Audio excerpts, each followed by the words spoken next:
Hello, everyone, and welcome to Classical Revolution here on Idagio. My name is Rachel Fenlon, and this is my weekly series in which I get the great pleasure of chatting with guests in the classical music world who are really pushing boundaries and chatting with them about what fuels their creativity and what drives them. Today, I'm joined by Sophia Bacelar. A cellist and visual artist, Sophia has performed everywhere from the Berlin Philharmonic to the Théâtre Champs-Élysées to alternative venues such as nightclubs and galleries. Alongside her busy performance schedule, she is an ambassador for the Grammy Music Education Program, and she is currently based in New York, where she is an Artistic Diploma Fellow with the Juilliard School. She makes her Carnegie Hall debut in April, and it's a real pleasure to welcome her here on the show today. Please welcome Sophia. Hey, Sophia. Hey, Rachel. Pleasure to be here. Nice to have you here.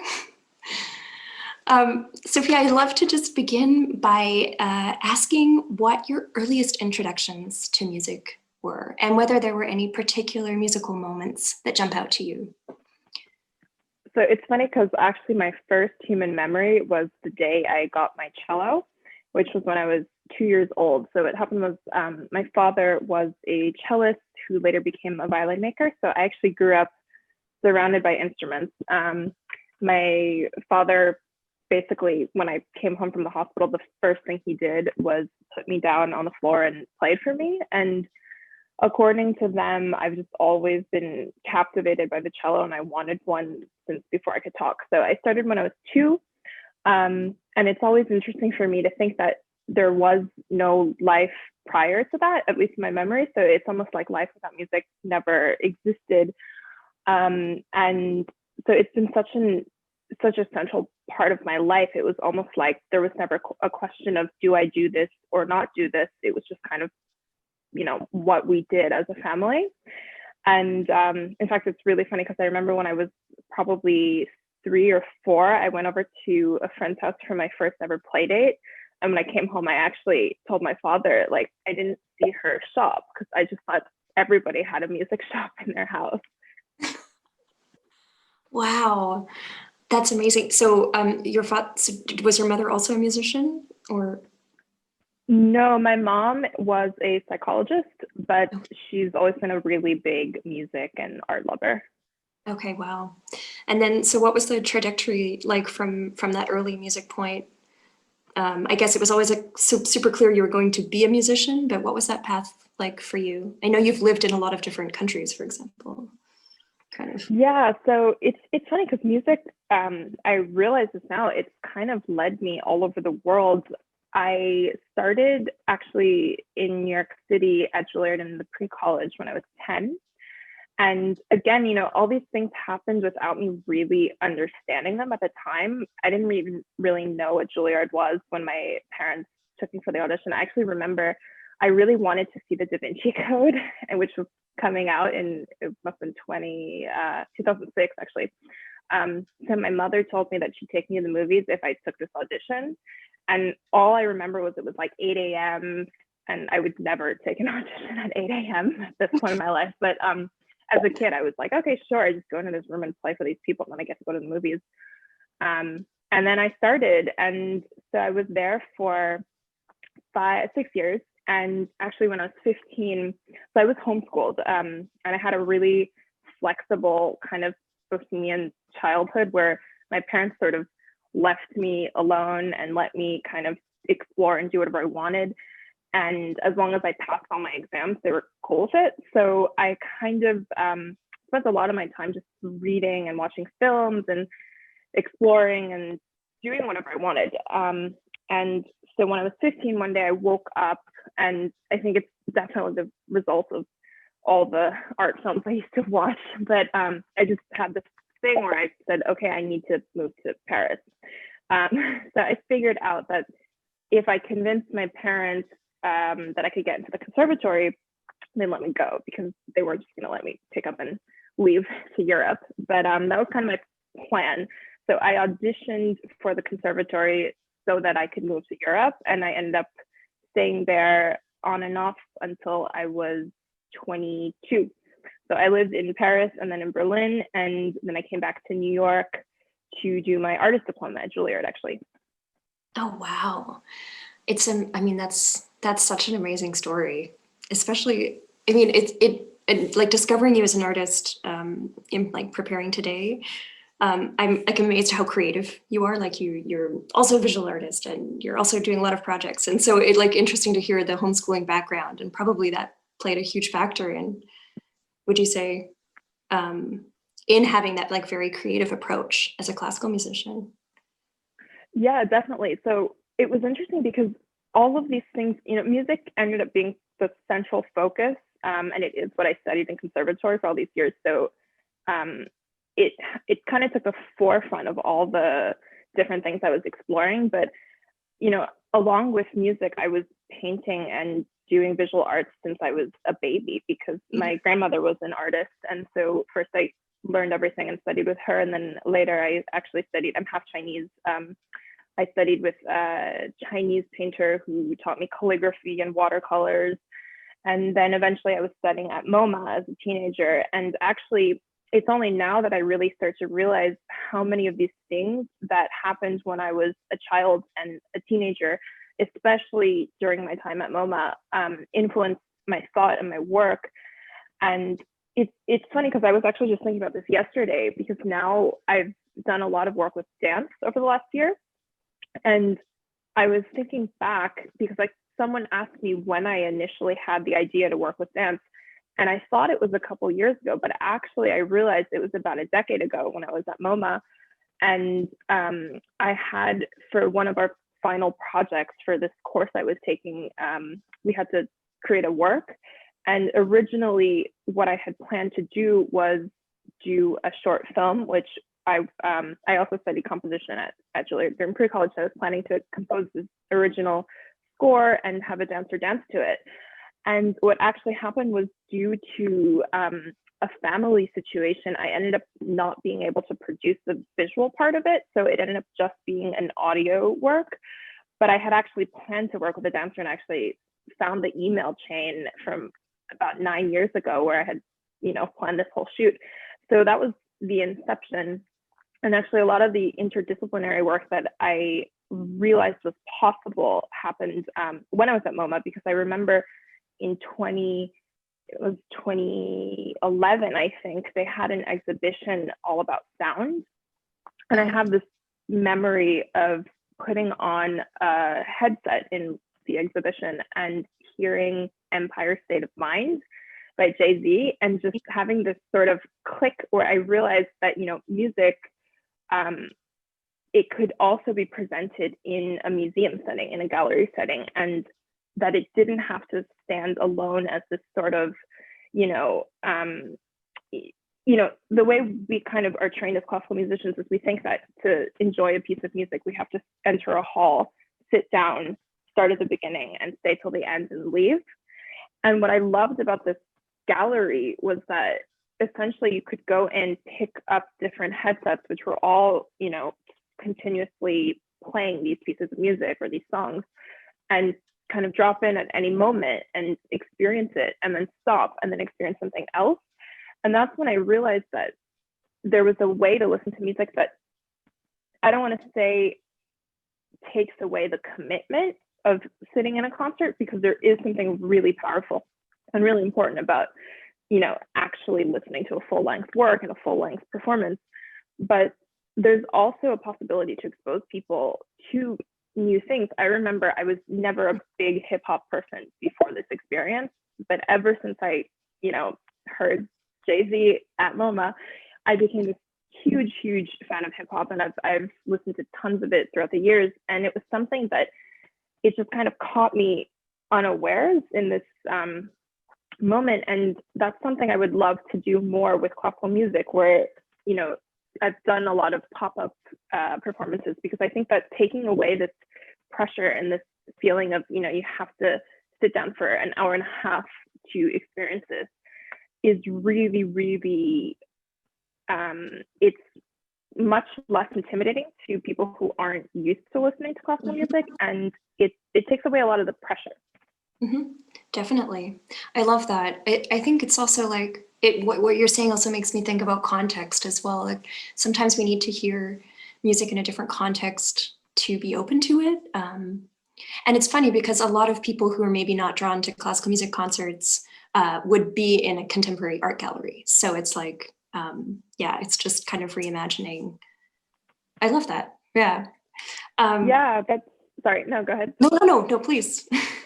No, that was one of the things I really realized is that the audience for, the kind of people who tend to be in a gallery or a museum are people who tend to be open to new things, new music, even if they're not necessarily classical music listeners. I've found that a lot of the personalities that gravitate towards those environments are super, super open to it. Yeah, definitely. I didn't know that you also studied composition until right now. So that's also super interesting. Do you think about composing sometimes? Do you have any plans to write? So I am not a good composer, in my opinion. So what happened was I studied composition and I realized that I didn't have the patience to really do a lot of the technical, structured study and analysis of harmony that was really requisite for writing traditional classical music. So I actually gave it up after a couple of years at Juilliard because I just felt that I wasn't really going to go anywhere in that sense. But interestingly, in the last couple of years when I worked with jazz musicians, I started to do a bit of improvisation.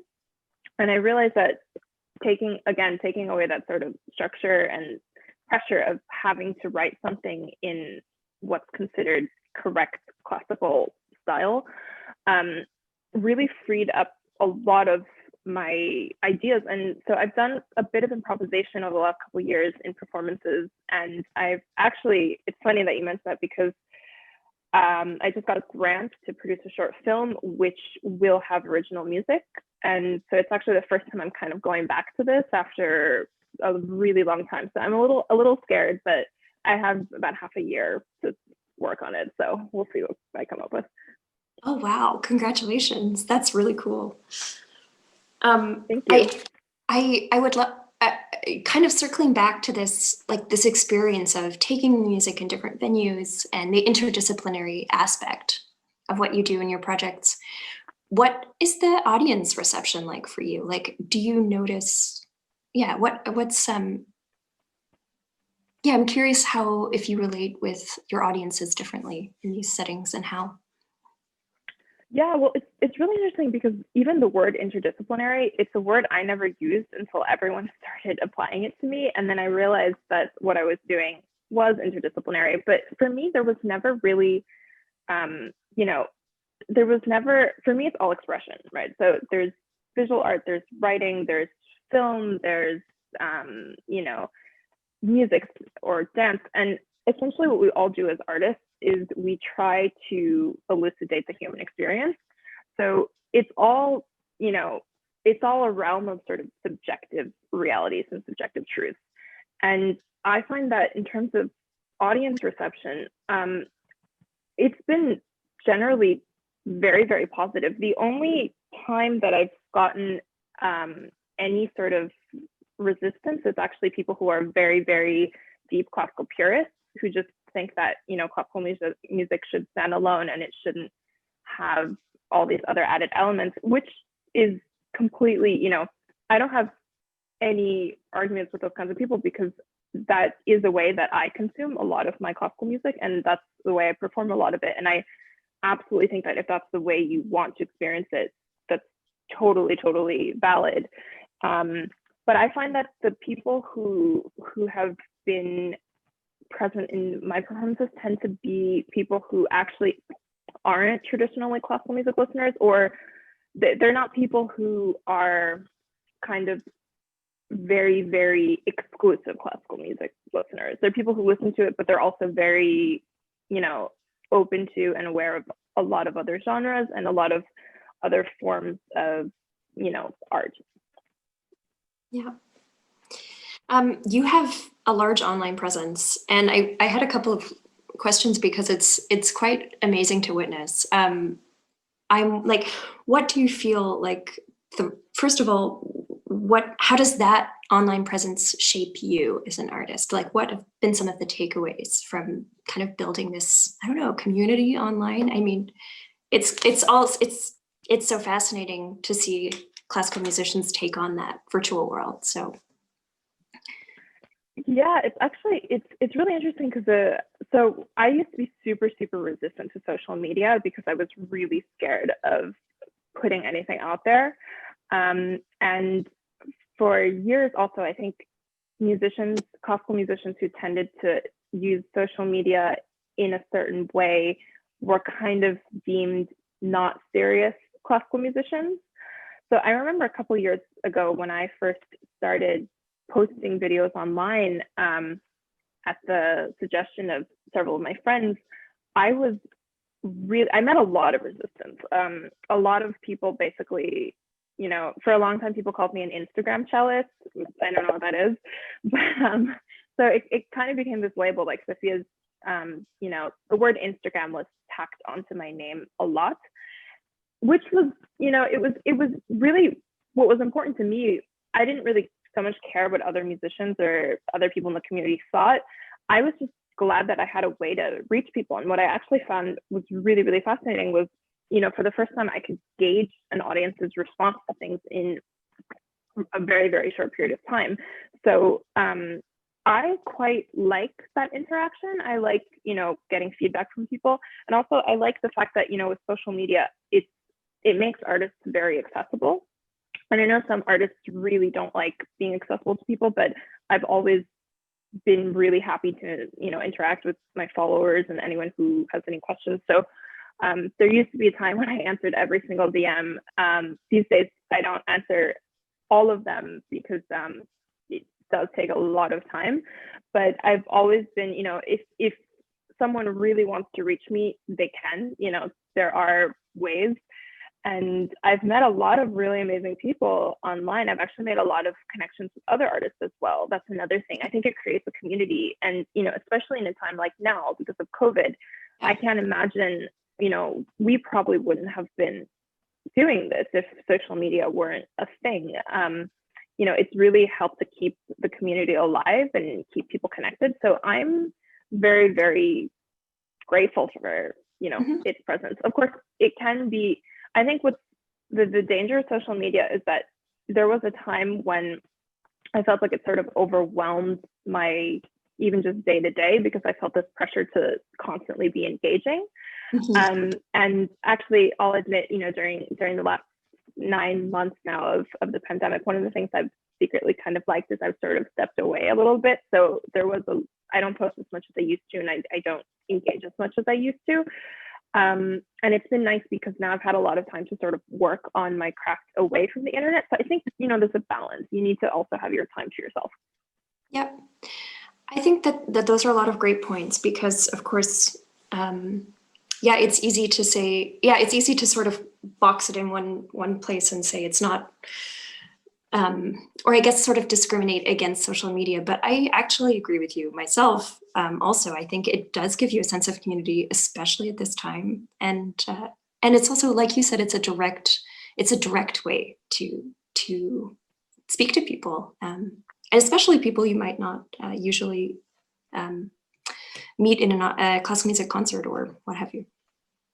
Yeah, well, that's, two things that really fascinate me are, the people who, I'd say probably the majority of my followers are classical musicians or people who listen to classical music generally.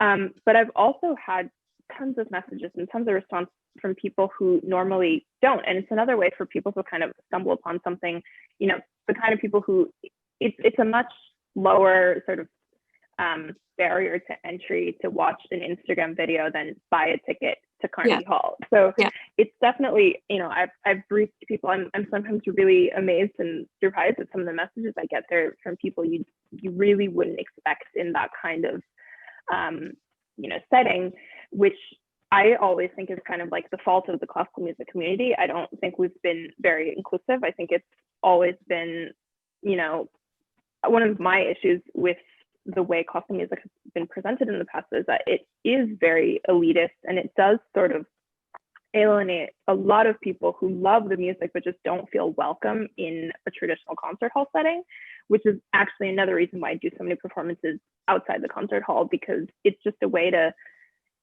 make people feel welcome.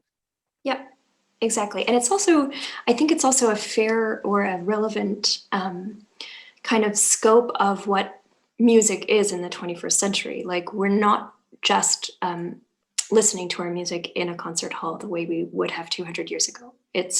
Or 100 years ago. We're kind of, I like the alternative venues because it means also we're evolving with the entire music industry, or if that makes sense. Yeah, definitely. And it's interesting again, because like in a time like COVID, concert halls can't operate right now. And for us traditionally to have been so reliant on these institutions, they're amazing institutions, and I have the utmost respect for every hall I've ever played in, but it's not the only place where we can present, because ultimately, it's always been, it's funny because some of my favorite performances that I've done have actually been in completely, unexpected, bizarre settings. Actually, one thing that stands out in my mind was very early on in the pandemic, when everyone was under very strict quarantine. I was in a pandemic bubble with a couple of people, and one day they asked me to just bring my cello over and play for them. And several of the other people in this bubble were not, they're people who would never listen to classical music, and they'd never heard a cello live. And their response was just so moving to me, because they all loved it, and they were all so happy to hear live music, especially during such a stressful time. So it's always those moments for me, those like intimate performances, are often way more rewarding than playing to 1,000 people with whom I have very little personal interaction. So it's definitely it's important to make everyone feel welcome. And I always say, like, never underestimate your audience. Everyone, I think, people say like they don't like classical music, and I always say, saying you don't like classical music is saying you something like, I don't like movies. There's such a huge range within classical music, and there is something for almost everyone, I think. And I think there's this misbelief that in order to like classical music you have to like all of it, but that's like saying I like every food ever. It's just such a broad category of music. Exactly. That's so true. That's fantastic. Yeah. I mean, when we're talking about how classical music can be alienating, like the thing that comes to my mind is also just the disadvantage of education, right? And I feel that's the other aspect that makes it really exclusive in a way, because if you didn't have the education, it's a language, right? And so it's a language we have to kind of cultivate. And so what's really interesting about what you're doing as well is that you do a lot of outreach as well. And I'm curious what that's shown you about what that role is for you, and what that's shown you about music. And yeah, so it's interesting because actually that's something, my interest in outreach actually started because of social media. So I remember in 2017, I think, that's when I was doing this 1-year residency in the Fondation du Vuitton in Paris. And that's right when I hadn't really started using social media then, but because everything was being broadcast, a lot of people started following what was then actually, my Instagram account. It was public, but it was just my personal account.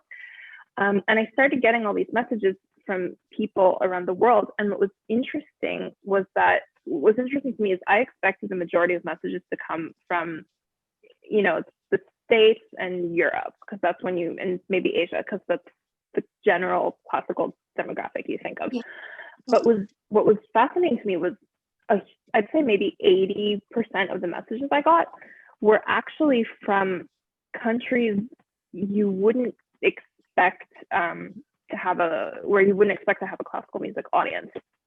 And it was really fascinating to me because I would interact with these people, and they were the people who were reaching out the most. And I realized it was because they're the people who have the least access to it. So they're so happy to, like watch it online. Everything we were doing was being streamed on Medici. So they were watching it on Medici. And that got me thinking. And then I remember after that residency in the summer, I did a couple concerts in South America. And I realized that, again, I'd never seen an audience response. I was in Santiago in Chile. And after one of the concerts, they basically did one concert where it's specifically just for students. Mm-hmm. So they had a really young audience. And, when we finished playing, these kids were like swarming us in a way that, I've never seen this kind of response in like the States or in Europe. And again, I realized for them, it was just such a unique experience because they don't often get an orchestra or a soloist from Europe or the States the way we do. Under normal circumstances, I feel like we're really spoiled. I mean, living in New York City, you almost get jaded to the amount of art and culture and experiences that are around you because they're just always available. Pre-pandemic, I remember I would just be sitting in my apartment and thinking, I should, there are like 25 things that I could do tonight and all of them are interesting. And I'm so overwhelmed that I'm just not going to do any of them and I'll just sit home. Which I feel really guilty about now, but we get so overwhelmed. Yeah. I know, right? Yeah, post-pandemic, I'm like, every invite I'm going. But so we're almost, kind of like spoiled in a way because there's so much available that it's almost, we forget how special it is. Yeah. But so to these kids, I realized it was just such an important experience for them and something that they rarely get access to. And that's when I realized how important it is to do outreach because these are people who want access and it's difficult for them to get it. And we should be doing as much as we can to bring it to them. That's fantastic. Yeah, exactly. And so what's that, what have been some of the standout outreach projects for you? I mean, what are some of the highlights? So I've done a lot of performances in schools. I've gone to a lot of schools to talk to groups of children, and I've done a lot of fundraising projects, and I'm really grateful that we've been able to raise a lot of money to go to music education. And I was really, really thrilled to be asked to become ambassador for the Grammy Music Education Coalition about a year and a half ago. I joined because they're just doing amazing work to make sure that every child in America gets access to music education. Music education is one of the first things that's cut. I mean, arts funding in schools. So many of these kids in the States, they just never have access to it, or they don't have, teachers are struggling because they don't have adequate materials to, teach the students. So we've been lucky enough to raise money to pay for, instruments and lessons and, everything they need. Yeah, it's so important. And it's, I guess it's like when we exist in our own kind of bubble as musicians, it's kind of an easy thing to overlook. But when I was especially reading about a lot of your work today, I realized that it's so essential for being musicians as well, that education and outreach aspect, because it gives you like a much more broad perspective on what we do, right? Yeah, and it's super rewarding because it's interesting. Ultimately, it's funny because one of the things I think everyone's had to sort of think about during COVID, because we've lost so much of what was normal in our lives. It's interesting because virtually every single person I've talked to, and I've definitely felt this way, the thing that we miss the most is the sense of, connection and communication. And we all have this innate human need to, as primates, it's just part of us that we need to socialize and we need to connect with people. And it's sometimes really easy. It's funny because I actually remember for my application for my artist diploma at Juilliard, I had to write my essay. I had to write an essay, and I wrote it about this because I realized I just thought being a musician often can feel like a very selfish activity.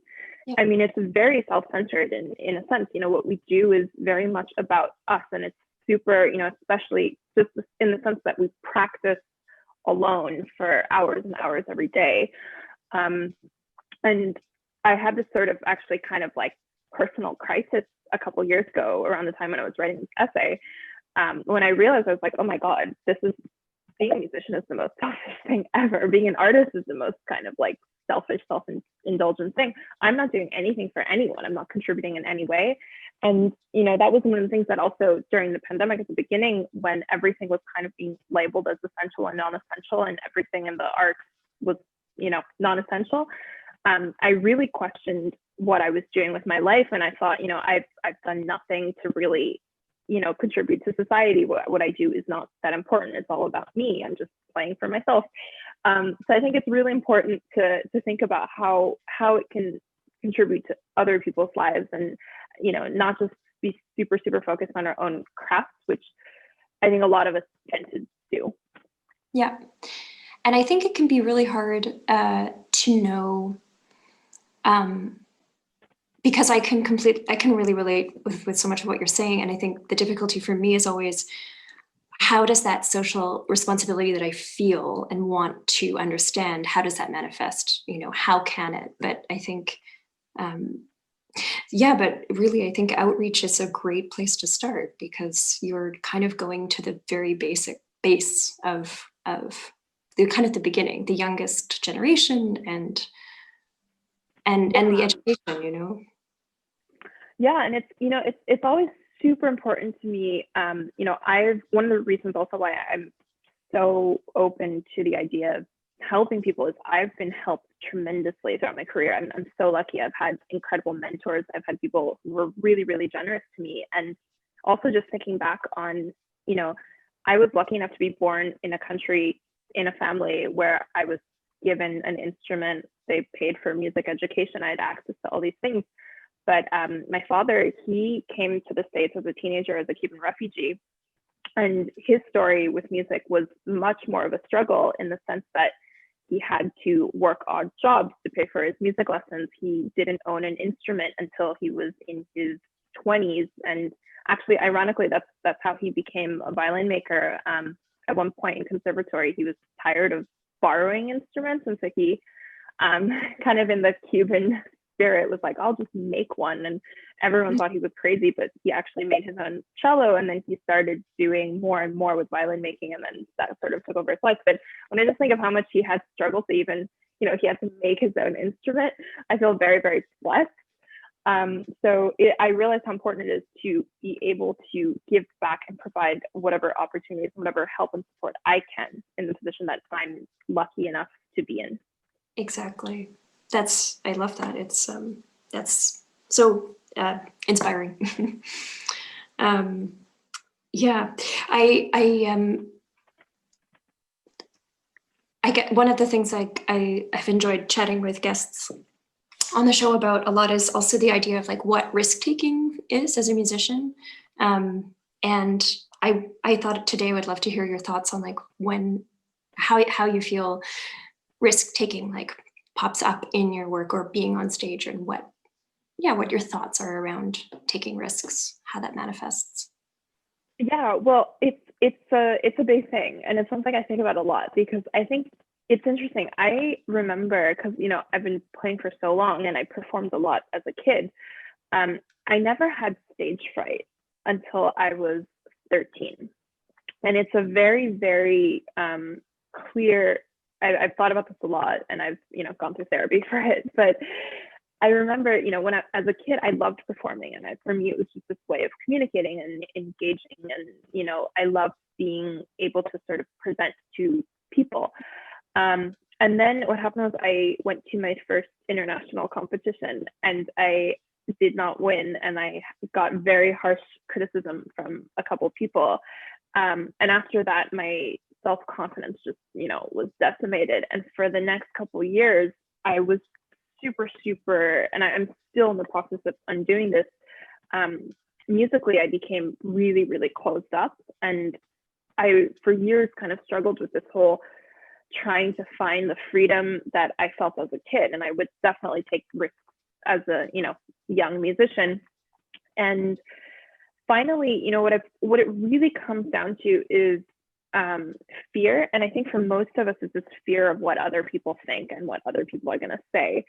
And you know, I'm not immune to it. I don't think anyone, unless you're like deeply sociopathic or something, is actually completely immune to the, you know, the idea of what other people think of them. But I've done a lot of work to sort of undo that. And I've found that it's helped me so much, not just in my actual cello playing, but also in the decisions I've made about everything from how I dress to how I talk to what projects I take on. Yep. Amazing.